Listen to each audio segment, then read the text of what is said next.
So we did this question 5, and sorry, we ended on this question 7 on Monday. Sorry, was it 8? Oh yeah, sorry, we ended on question 8. Question 7, question 8, so question 9.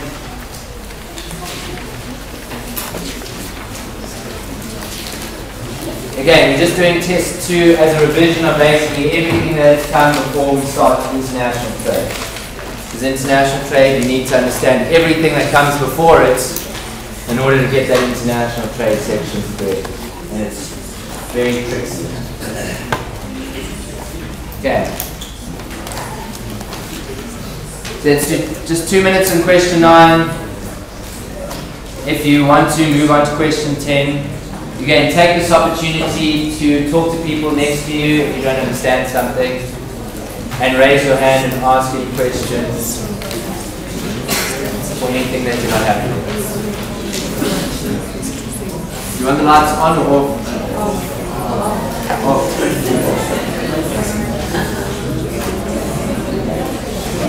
Okay, number 9. If the central bank conducts open market sales, which is to say they are selling government securities, what's going to happen to the money supply?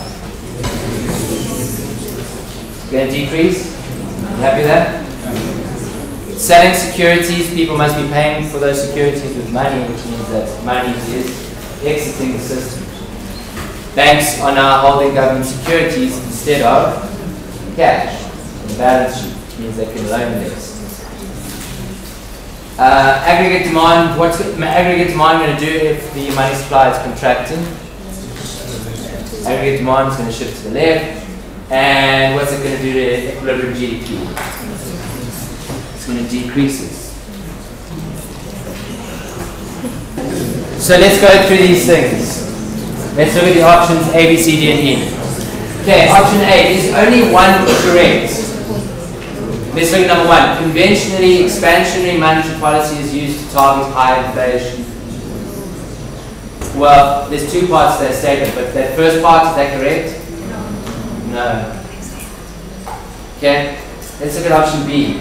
Statement 2 describes expansionary monetary policy, and statement 3 describes restrictive monetary policy. Okay, number 2. The SARB can choose to sell bonds, lower the reserve ratio, and increase the repo rate. Are those expansionary monetary policy things? Okay. Which one? Well, if they're selling bonds, is that expansionary? No. And if they lower the reserve ratio, is that expansionary? Yes. And if they increase the repo rate? Okay.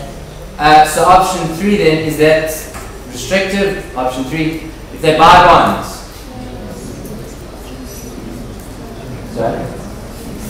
Is options, no. Number 3 describe a restrictive, which is like a contraction in monetary policy. If you're buying bonds, is that contractionary? No. If you increase the reserve ratio, is that contractionary? Yes. And if you decrease the repo rate? No. Okay? Option C. Option 4 describes the lack of an administrative lag when using monetary policy. So number 4. Monetary policy is quicker to implement than fiscal policy, as the decision is passed by the Monetary Policy Committee and does not need to be deliberated by Parliament. Yeah? In other words, it doesn't have the administrative lag. Okay. Yeah. Oh, yeah.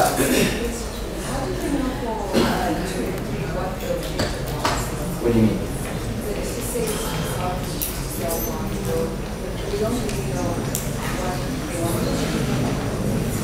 No, but we're answering option B, question B here. Oh, we're using the options. Oh, well, look, I mean, what I'm saying is, when you just read this, like, is it true, is it, you can't say what, is that, yeah.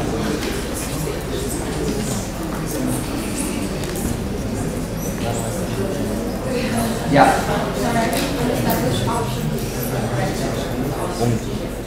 It's not about which of the, it just says consider the following statements. It's not a question of which are correct and which are not correct.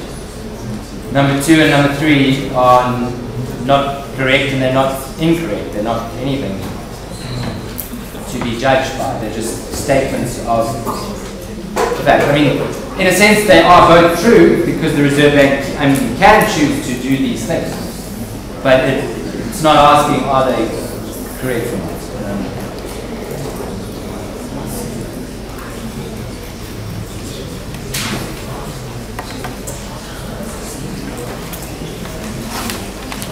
Okay, take 2 minutes again, discuss it with everyone else. Okay, question 11. The SARB has seen that the cost of imports used as inputs into production function are rising and decided to increase the interest rates. Was this an appropriate policy response? And then there's some options for you to choose from. Yes, it is, because it will lead to an increase in the price level, but it will also increase output. And promoting growth is the SARB's primary mandate. Is that true? What's wrong with that statement? The last bit. Yes? No?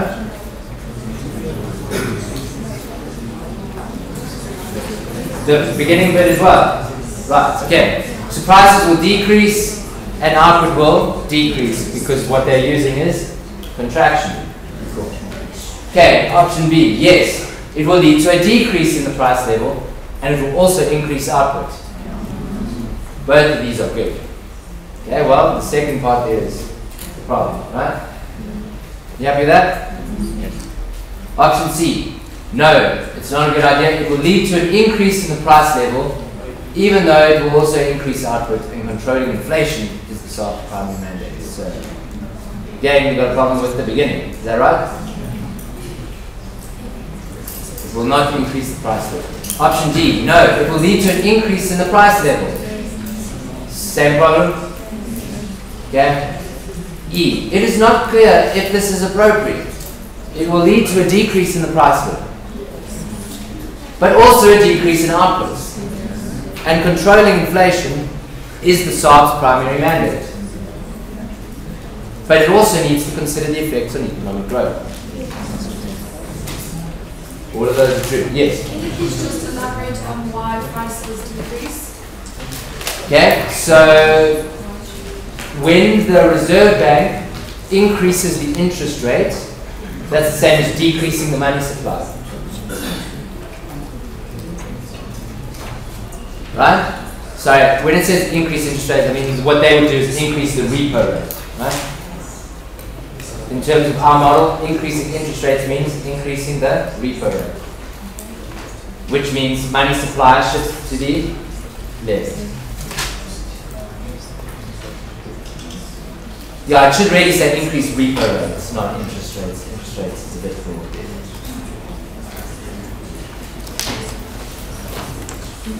broad. Any questions? You happy with that? Okay.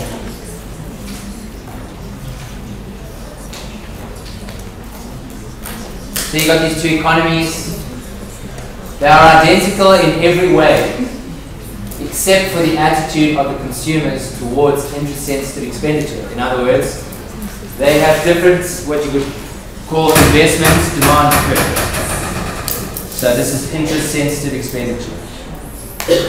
So given that they have different, their demand curves have different elasticities, that's going to tell us something about how these economies are going to react to certain inputs.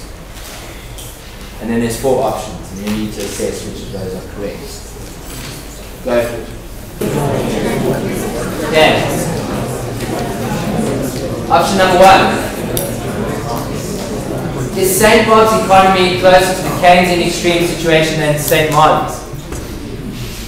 Well, the extreme Keynesian situation has to do with the money market, right?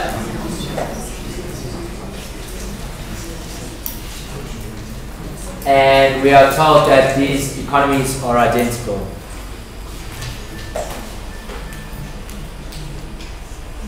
Okay? Happy with that? In other words, the extreme Keynesian and extreme monetarist cases have to do with the slope of the LM curve. the Allen curve is either vertical or horizontal, in which case you have either extreme or to extreme. And this tells us nothing about the money market. Okay, the same increase in the money supply would have a larger impact on output in St. Bob than in St. Martin. You happy with that? So when we change the money supply in both those economies, we're going to have a shift in interest rates. Sorry, change in interest rate. Change in interest rate is going to lead to a movement along this interest-sensitive expenditure curve. And that change in expenditure is then going to impact the economy. Where is the change in expenditure going to be greatest? Where the curve is the most elastic. Okay. In other words, in St. Bob, where it's most elastic, there's going to be more of an effect, given that everything else in the economy is identical. Number 3, the crowding out effect during the second round of an expansionary fiscal policy is weakest in St. Martin. In other words, when you have an expansionary fiscal policy, what happens? Aggregate demand shifts. First round. Second round, interest rates adjust, prices adjust. Right? With prices and interest rates adjusting, what do we have? Interest rates rising. So with interest rates rising, you have crowding out. Okay? It's saying where is the crowding out going to be the least? St. Martin. Do you happy with that? Because it's kind of asking the same as what number 2 was asking, except instead of saying where is the effect the largest, it's saying where is the effect the smallest. Okay? Number 4, in the short run, expansionary fiscal policy is most effective in St. Bob.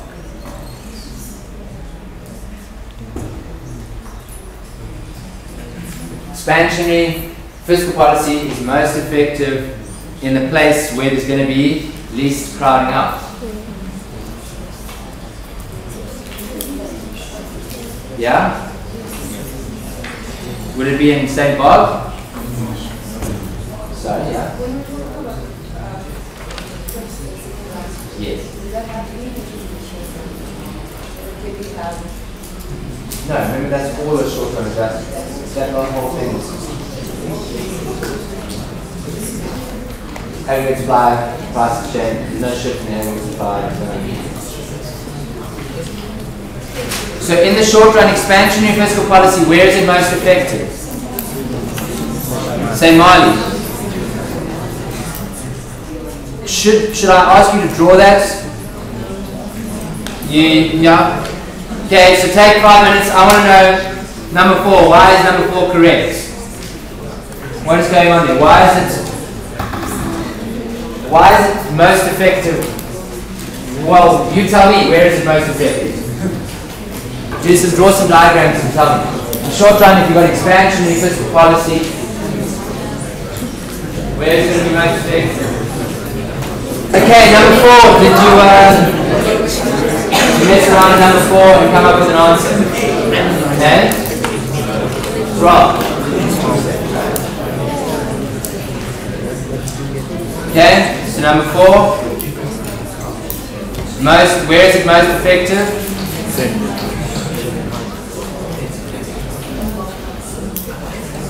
Okay, question 13. So now we get to the Phillips curve stuff. So this is what we're talking about today. I think this might have been in the touch as well. Shall we talk through this one now? You happy? Okay, option 1. A move from point A to point B. Can that be caused by an increase in government spending? Remember, a movement along the Phillips curve is like a movement along the supply curve, a short run aggregate supply curve. Does an increase in government spending move us from A to B? Yeah? Increased government spending, higher prices, more output, lower unemployment. Number 2, a move from point A to point B can be caused by a leftward shift in the short run aggregate supply curve. When we shift the short run aggregate supply curve, what happens to the Phillips curve? It's not a movement along. A move from point A to point B can be caused by a rightward shift in the long run aggregate supply curve. Would it be a leftward shift? No, a shift in the long run aggregate supply curve would cause both a shift in the long run Phillips curve and in the short run Phillips curve. And a rightward shift in the long run aggregate supply curve wouldn't lead to increases in inflation. It would be lower prices. That's why the entire Phillips curve shifts.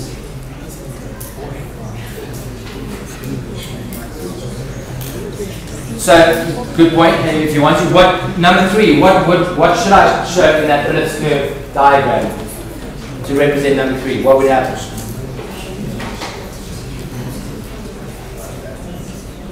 Phillips curve does what? The short run Phillips curve, what would it be doing? Shifting to the left? Yes. And the long run Phillips curve would also be shifting to the left. We don't have one, but that would also shift to the left. Okay, move from point A to point B is associated with an increase in the number of people employed. Happy with that? Any questions?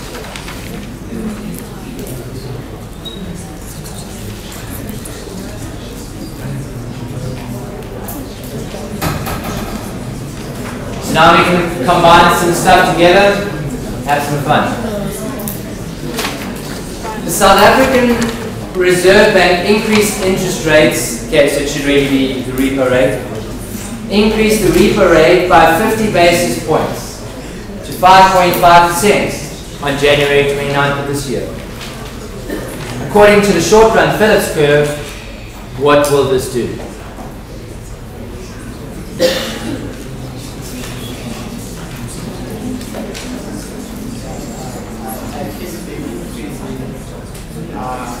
Interest rates will increase average amount of output prices.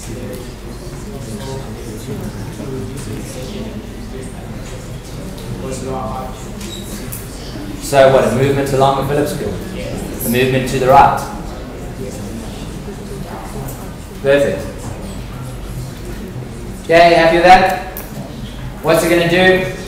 Increase in interest rates, contractionary monetary policy, shifts aggregate demand to the left, we get lower prices, we get lower output, which means decrease in inflation and higher unemployment, which is then a rightward shift along the Phillips curve in the short run. So a movement along to the right on a Phillips curve.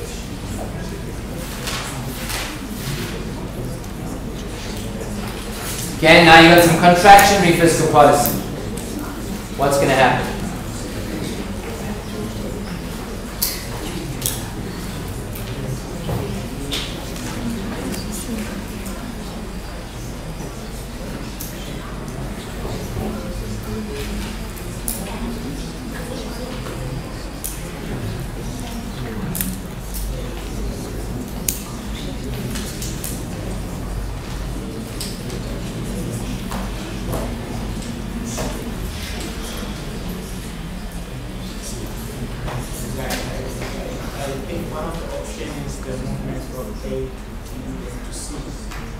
Was contractional monetary policy will increase the output level and also enhance it, so unemployment increase and inflation. So in the short run, we move from A to B, and in the long run, the key thing will shape the Okay, so once again, Ben is spot on. We've got a movement. Good job. What have we got? We've got a movement to the right along the short run Phillips curve. In the short run, right? But in the long run, we need to move back to our full employment level. Okay? So in the long run, we can't be away from full employment. Which means in the long run, we can only be at point A or at point C. Okay? And we must have also moved to the right along short run Phillips curve. So, of those options that you are given there, and in fact in that diagram in general, the only option that can work is a movement from point A to point D, which is the short run effect of a contractionary fiscal policy. In the long run, what would happen? The aggregate supply curve would shift in response, the short run aggregate supply curve.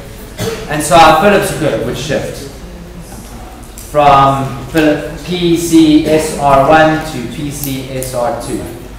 And we would end up at a point C. Same level of unemployment, we're at the natural rate of unemployment, but with lower prices.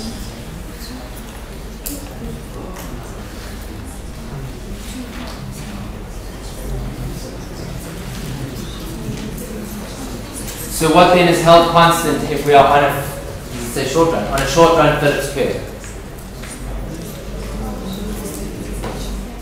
Expected inflation rate? Yeah? What about the growth rate of the quantity of money? Well, change in money would be change in